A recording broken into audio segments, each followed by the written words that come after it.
Writing a research paper or a thesis can seem like a lot of work, but it's doable work, and these videos are here to help you. They were originally created for a studies of creative business, so media, communication, that kind of thing, the humanities, but I assume that they are applicable to other types of research papers and theses as well.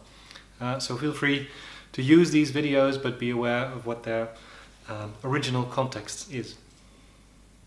The first thing you need to think about, obviously, is, yes, what your thesis or your research paper is actually about.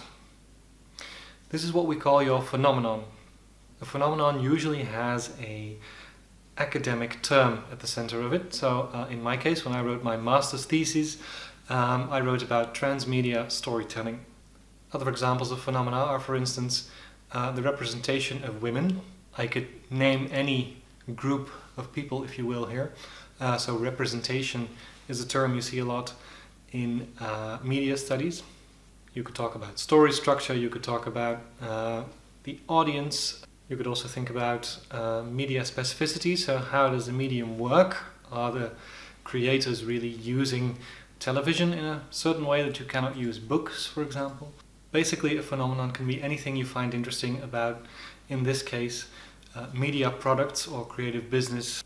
How to determine if your phenomenon is actually worthy of research?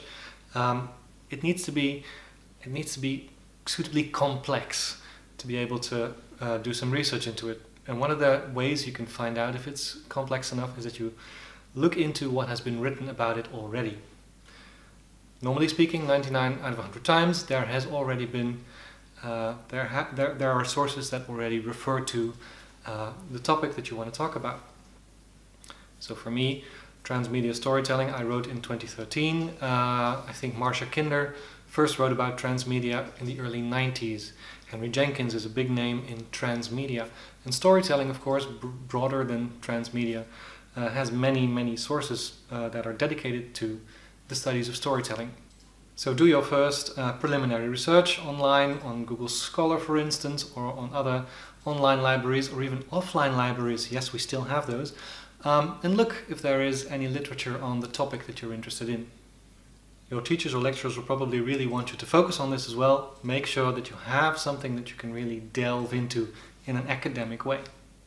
When it comes to media studies, there are 4 angles, I would say, that you could think about.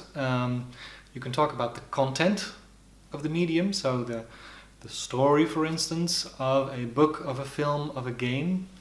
You can talk about the technology, so the medium itself. How does this thing work as a game? How does it work as a film? How does it work as a comic book, as a board game, for instance? You can think about the makers as well, and then you are talking about production studies. So what are the intentions of the maker? What did they have in mind when they were creating this? And the 4th one would be to think about the audience, reception studies. What does the audience do with the material? What does the audience think of the material? So determining your phenomenon, make sure it's interesting to you. Actually, I didn't even say that yet, but of course this is the main thing. You have to find this interesting because you're going to spend some time on this.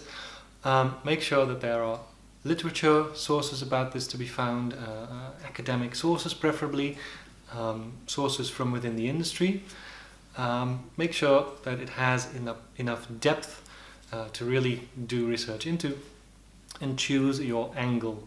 So textual analysis, production studies, technological side of things, and the reception. Which one of those are you going to pick? Pick something, because it's always very helpful to narrow it down. This is your first task, narrow it down. Be very specific about what you're going to study. If you have any questions about the phenomenon, please write them down in the comments below and I will comment on them. Or if you're a student of mine, reach me at my work email. The next step would be to formulate your question, so that is what we'll talk about in the next video.